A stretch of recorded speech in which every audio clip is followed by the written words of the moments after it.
On Wednesday, May 22, 2024, Kenya's President William Ruto arrived in Washington, D.C. for a 4-day state visit at the invitation of his American counterpart Joe Biden.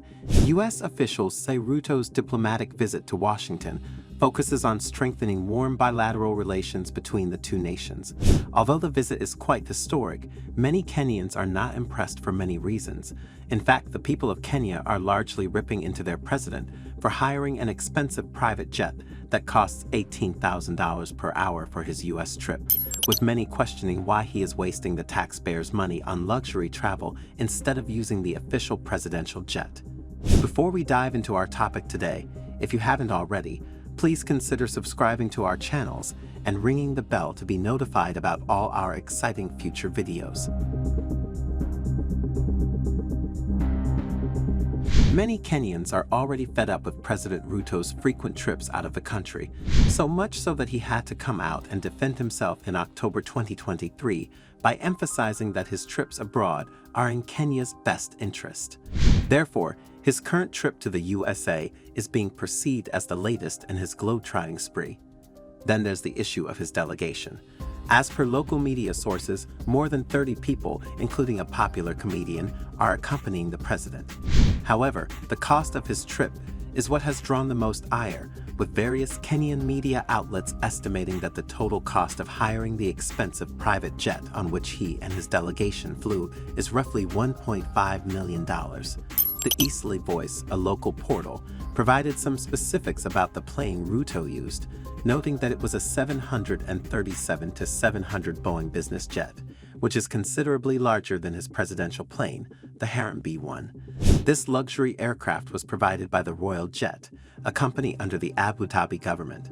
It has 23 VVIP seats, a midsection lounge area, a master ensuite bedroom with a queen-sized bed, shower facilities, and broadband Wi-Fi connectivity, so the president may browse and tweet while in flight. The cost of hiring the Boeing Business Jet is $18,000 per hour of flying. The outrage around Ruto's decision to charter the luxury Boeing Business Jet is due to his government's proposed austerity measures and the ongoing cost of living crisis. Indeed, there is considerable outrage over the government's plans to impose new taxes, with Mr. Ruto asking Kenyans to live within their means. The cost of necessities like bread, mobile money transfers, airtime, and internet is expected to rise as the government aims to raise an additional $2.4 billion in taxes in the fiscal year beginning in July 2024. As such, many are questioning why Ruto opted for a more expensive plane for his USA trip while imposing belt-tightening initiatives back home. Critics argue that instances like this prove that his new taxes are solely used to support government excesses rather than improve public services. But the Kenyan government has come out to defend the cost of President Ruto's trip to America. According to government spokesman Isaac Mora, the benefits from this visit far outweigh the cost a million times. Presidential Communications Service Press Secretary Emmanuel Talam also explained why President Ruto did not use his official jet. According to him, the president's jet cannot fly the American route. This means it will stop 5 times to refuel. He added that the plane serves the purpose of flying to Europe, Africa, and the Middle East, as it has since its purchase in the 1990s. Amid the backlash, the U.S. government has come out to deny reports that it paid for the aircraft used by Mr. Ruto and his delegation. Just to be clear, the United States of America did not pay for President Ruto's jet to the U.S. A spokesperson for the U.S. Embassy in Kenya's capital, Nairobi, told journalists. But even though it appears that the USA did not pay for Ruto's aircraft, the Kenyan president's trip is undoubtedly one Washington has been looking forward to. It is the first state visit by a Kenyan president to the U.S. in 2 decades and the first by an African leader in 16 years. So why has the Biden administration handpicked Ruto to be feted at the White House with the pomp and ceremony that only a few close allies receive each year? It's simple. This is an opportunity for President Joe Biden to show his commitment to Africa at a time when Washington appears to be playing catch-up to China and Russia in terms of engagement with Africa.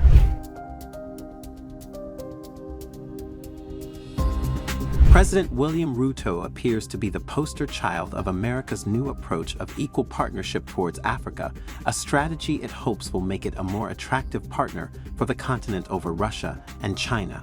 America fancies Ruto because Kenya has been a long-standing 60-year ally and has kept its record as East Africa's most stable democracy. Additionally, although Ruto faces challenges back home for the struggling economy, his continental advocacy on climate change and debt relief issues has increased his global reputation. Then there's also the fact that Kenya is an important security partner in East Africa, and it has impressed Washington by agreeing to send Kenyan police to Haiti. In fact, last year, President Biden made only one phone call to a leader in sub-Saharan Africa, William Ruto, to discuss Nairobi's vow to lead a multinational force to the troubled country. Finally, analysts believe the state visit is intended to compensate for Mr. Biden's failure to honor his own pledge to visit Africa. He made the vow during a grand summit of African leaders in Washington 2 years ago, assuring his guests that he was all in for the continent. But since then, he has been sidetracked by other issues, such as the Ukraine and Gaza wars. Your perspective matters. What do you make of President William Ruto renting an $18,000 per hour Boeing Business Jet for his trip to the USA? Do you agree with the Kenyan government that the benefits of such trips outweigh the costs? Share your thoughts and insights in the comments section below. For continued updates on global affairs and diplomatic developments, be sure to subscribe to the New Africa channel. Stay informed, stay engaged. Thank you for watching, and we look forward to bringing you more insightful content in the future.